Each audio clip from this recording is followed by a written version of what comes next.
राजन, ऐसे अनर्थ की तो किसी ने कल्पना भी नहीं की होगी। जिस काशी ने स्वयं अपना भाग्य निर्धारण किया था, जिस काशी ने शिव के समान आदर्श पति की कल्पना की थी, उसे त्रिमुंड नामक असुर उठा ले गया। ऐसा लगता है राजन, अपने भाग्य का स्वयं निर्धारण करने वाला भी भाग्य की विडंबना का निर्धारण नहीं कर सकता। छोड़ दो हमें, छोड़ दो हमें, हमें जाने दो, छोड़ो हमें। सुंदरी, तुम जो भी हो, परंतु मेरी हो और मुझे तुमसे कोई अलग नहीं कर सकता। त्रिमुंड, हम कह रहे हैं हमें जाने दो, अन्यथा इस अधर्म का परिणाम बहुत बुरा होगा। अधर्म? अधर्म कैसा? मैं तो तुम्हारे साथ विवाह करूंगा और तुम्हें धर्म पत्नी बनाऊंगा। त्रिमुंड, तुम अनजाने में बहुत बड़ी भूल कर रहे हो। अभी भी समय है, हमें हमारे आश्रम में छोड़ दो।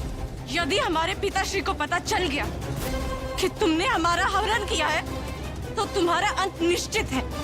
अच्छा, तो कौन है तुम्हारे पिता जिनकी शक्तियों पे तुम्हें इतना विश्वास है?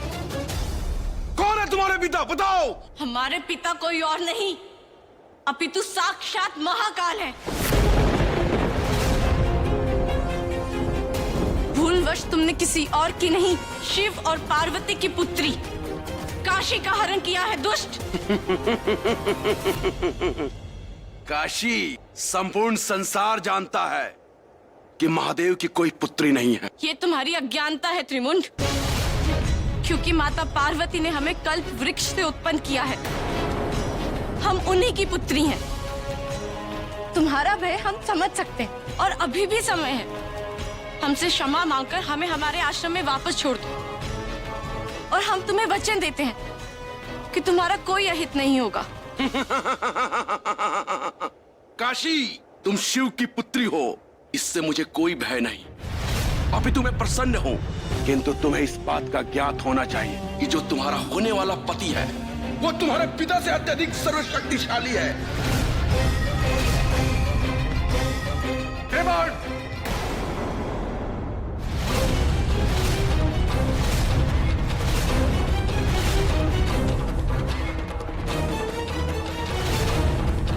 महादेव तो अपनी पुत्री की रक्षा करने के लिए स्वयं आ गए।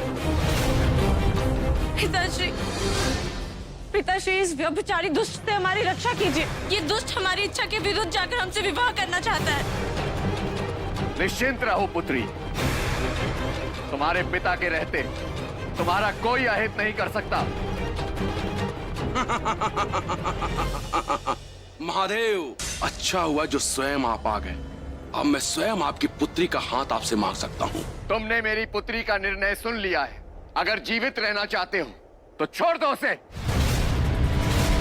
महादेव, लगता है आपको त्रिमुंड की शक्तियों का स्मरण नहीं रहा। मुझे रोकना आपके लिए भी असंभव है। त्रिमुंड, हम अभी देवों के देव नहीं, एक पुत्री के पिता हैं। अब एक पुत्री के पिता तुम्हें दंड देंगे तुम्हारे पापों के लिए।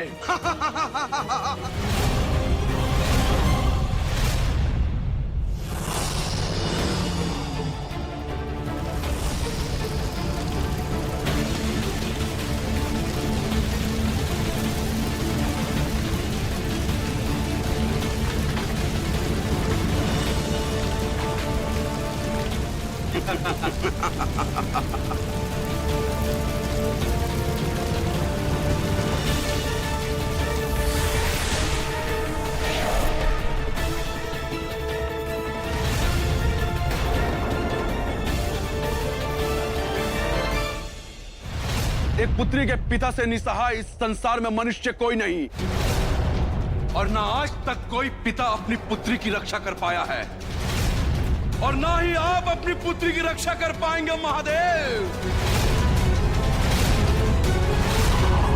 ठहर जा पापी। यदि तुम अपने आप को इतना शक्तिशाली समझते हो तो युद्ध कर हमसे। महादेव, मैं आपको पराजित कर आपका अपमान नहीं करना चाहता था, किंतु आपकी पुत्री से विवाह के लिए अति आवश्यक है। तो ठीक है, ये चुनौती मुझे स्वीकार है।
जो एक स्त्री का अपमान करे, एक पिता के सम्मुख उसकी पुत्री का हरण करे, उसके लिए केवल एक ही दंड है, मृत्यु दंड।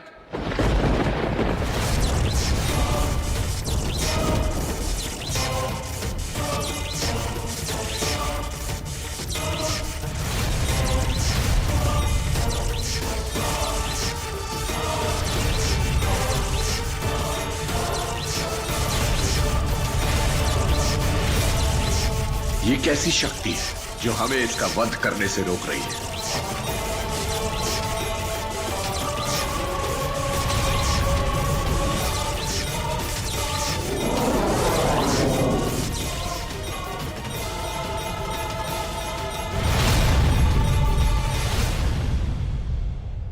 महादेव, क्या आप वास्तव में भूल गए कि आप मेरी तपस्या से प्रसन्न होकर आपने ही तो मुझे वरदान दिया था इस संसार की कोई शक्ति मुझे नष्ट नहीं कर सकती। ये सहस्त्र वर्ष पहले की बात है महादेव। हम तुम्हारी तपस्या से प्रसन्न हुए वत्स। बोलो क्या वर चाहिए? हे महादेव, मैं जानता हूं कि आप मुझे अमृत्यु का वरदान नहीं दे सकते, इसलिए मुझे यह वरदान दीजिए कि संपूर्ण संसार में मेरा अंत केवल आपके प्रतिरूप के द्वारा ही हो।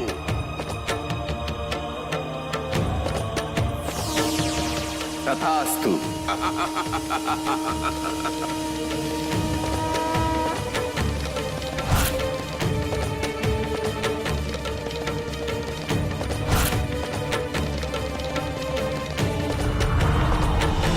कुछ याद आया महादेव? आप भले ही वरदान देकर भूल जाएं, किंतु उसकी शक्ति को आप नष्ट नहीं कर सकते। महादेव, अब आप मेरा कुछ अहित नहीं कर सकते, क्योंकि आप अपना प्रतिरूप नहीं हैं, और ना ही संसार में कोई आपका प्रतिरूप होगा। पिताश्री, आप इस तरह चुप क्यों हैं? अंत कीजिए इस दुष्ट का, अपनी पुत्री की रक्षा कीजिए पिताश्री। तुम्हारे पिता आप कुछ नहीं कर सकते काशी। महादेव, मैं अब आपकी पुत्री को ले जा रहा हूं। विवाह के उपरांत आपका आशीर्वाद लेने हम स्वयं कैलाश पर आएंगे महादेव। पिताश्री, इस दुष्ट से मेरी रक्षा कीजिए पिताश्री, कुछ कीजिए। आप कुछ कर क्यों नहीं रहे हैं? आप इतने विवश कैसे हो सकते हैं? मेरी रक्षा कीजिए पिताश्री, छोड़ो हमें।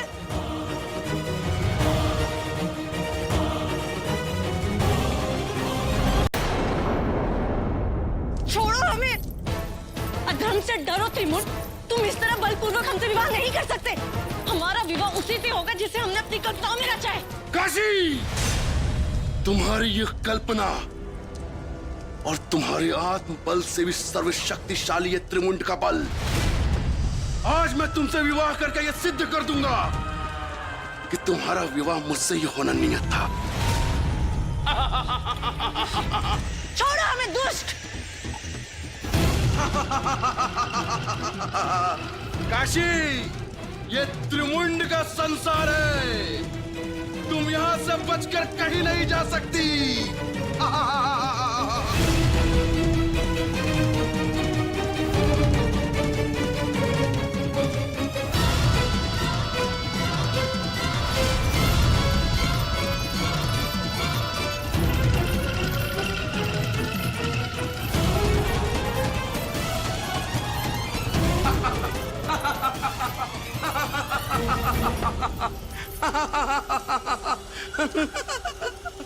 तुम व्यर्थ ही प्रयास कर रही हो काशी। तुम मुझसे जितनी दूर जाना चाहोगी उतनी ही मेरी निकट आती रहोगी, क्योंकि यहाँ सभी दिशाओं में केवल त्रिमुंड ही त्रिमुंड है। महादेव, अब हमारी पुत्री की रक्षा कौन करेगा यदि आप ही नहीं कर पाए तो? हमारी पुत्री के भाग्य में यह अनर्थ कहां से प्रकट हो गया? देवी, किसी मनुष्य का भाग्य केवल उसकी इच्छाओं से संचालित नहीं होता है, अपितु भाग्य को भारी घटनाएं व्यवस्थाएं, परिस्थितियां सभी प्रभावित करती हैं। काशी के साथ जो कुछ भी हुआ वो इन सभी का परिणाम था। ये आप क्या कह रहे हैं महादेव? आपकी आंखों के सम्मुख आपकी पुत्री का हरण हो गया और आप बस देखते रहे। एक पिता अपना जीवन रहने तक अपनी पुत्री का अहित करने वालों से लड़ता है और आपने तो महादेव होकर भी एक असुर के समक्ष इतनी सरलता से अपनी पराजय स्वीकार कर ली। इस घटना के दोषी केवल त्रिमुंडी नहीं, अपितु आप भी हैं महादेव।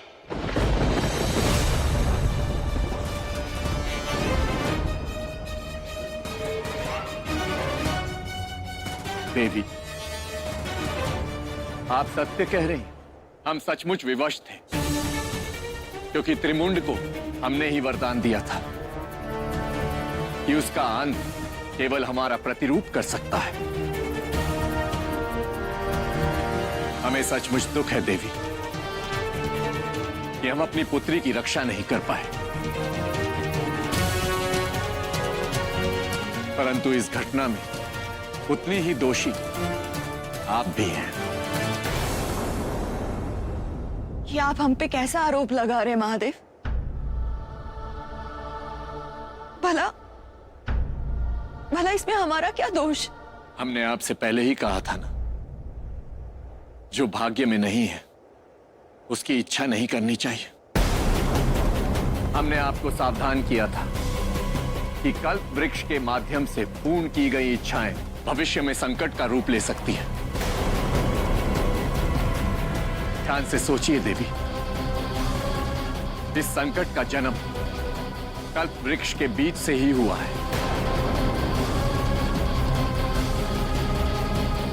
देवी, हम अपनी विवशताओं के कारण अपने पिता का कर्तव्य नहीं निभा पाए,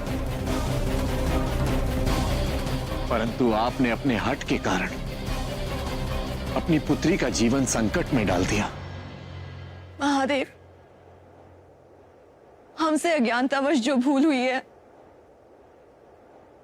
हम उसके लिए आपसे क्षमा मांगते हैं। एक मां की विनती है आपसे, किसी भी प्रकार हमारी पुत्री को इस संकट से बचा लीजिए।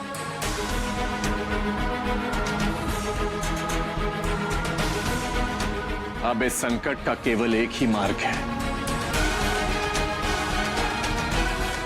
राजा आयुष।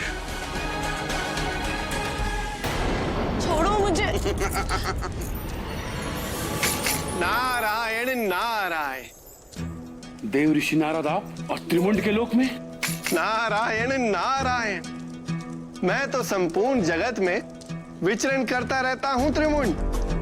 मेरे लिए क्या स्वर्ग लोक और क्या त्रिमुंड लोक, क्योंकि सूचनाएं देना और लोगों को आने वाले संकटों से सावधान करना ही मेरा परम कर्तव्य है। देव ऋषि, ऐसी कौन सी महत्वपूर्ण बात हो गई जो आपको इस समय त्रिमुंड के लोक में आना पड़ा? त्रिमुंड, इस सूचना से ना तो तुम्हें प्रसन्नता होगी और ना ही मुझे, किंतु ये सूचना तुम्हें देना इस समय बहुत ही आवश्यक है। देव ऋषि, पहेलियां मत बुझाइए, स्पष्ट बताइए बात क्या है। नारायण नारायण। अपनी मृत्यु की सूचना पाने की इतनी अधीरता? मृत्यु? हाँ त्रिमुंड, तुम्हारी मृत्यु सुनिश्चित हो चुकी है। ये आप क्या प्रलाप कर रहे हैं देव ऋषि? इस संसार में मुझे शिव के प्रतिरूप के अतिरिक्त कोई नहीं मार सकता, और शिव का प्रतिरूप तो संभव ही नहीं है। नारायण नारायण। कभी कभी जो असंभव प्रतीत होता है वो भी संभव हो जाता है त्रिमुंड। महादेव का प्रतिरूप इस पृथ्वी पर जन्म ले चुका है। यह सत्य नहीं हो सकता ऋषिवर। भला यह कैसे संभव हो सकता है? यह तो मुझे नहीं पता त्रिमुंड, किंतु तुम्हारा अंत करने वाला बालक पृथ्वी पर जन्म ले चुका है, और वो अयोध्या के राजा आयुष का पुत्र है और उसका नाम है बनार। आपने मुझे यह सूचना देकर मुझ पर बहुत बड़ा उपकार किया है देव ऋषि। अब सबसे पहले मैं अपने मृत्यु के कारण को ही समाप्त कर दूंगा। यह तो मेरा कर्तव्य था त्रिमुंड। नारायण नारायण।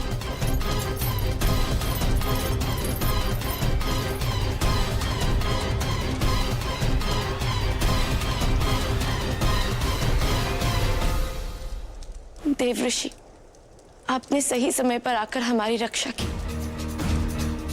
हम आपके आभारी हैं। परंतु आपने जो कुछ भी त्रिमुंड के सामने कहा, क्या वो सत्य है? हाँ देवी। यदि राजा आयुष के पुत्र शिव के प्रतिरूप हैं, तो इसका अर्थ यही है कि वही हमारे वर हैं और हमारा विवाह उन्हीं से होगा। नारायण नारायण। राजन, इस अद्भुत संसार में दो तरह के प्राणी होते हैं। एक वो जो अपने कर्मों से अपने भाग्य का निर्माण करते हैं और दूसरे वो जो अपने कर्मों से अपने सौभाग्य को नष्ट कर लेते हैं। त्रिमुंड दूसरी कोटि का प्राणी था जो अपने कर्मों से अपने सौभाग्य को नष्ट करने जा रहा था। वो अपनी मृत्यु के कारण को ही समाप्त कर देना चाहता था, किंतु जो मृत्यु से भागता है वो मृत्यु की ओर ही भागता है। किंतु राजन, कहानी के इस भंवर में फंसकर तू मेरा प्रश्न मत भूल जाना। महादेव ने अपनी प्रिय पुत्री के पति की हत्या क्यों की?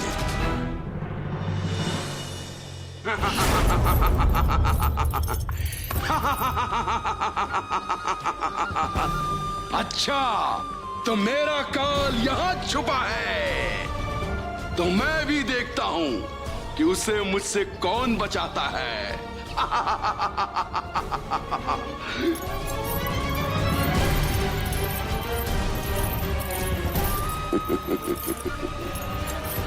ये है वो बालक।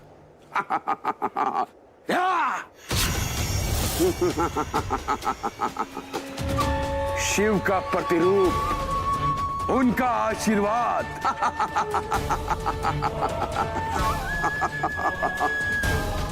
मैं अब त्रिमुंड, अब इसको अभिशाप दिखता हूं।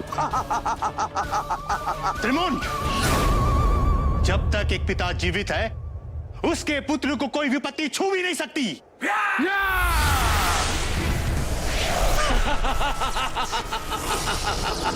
तुम जीवित भी रहोगे और अपने पुत्र को विपत्ति में जाते हुए भी देखोगे।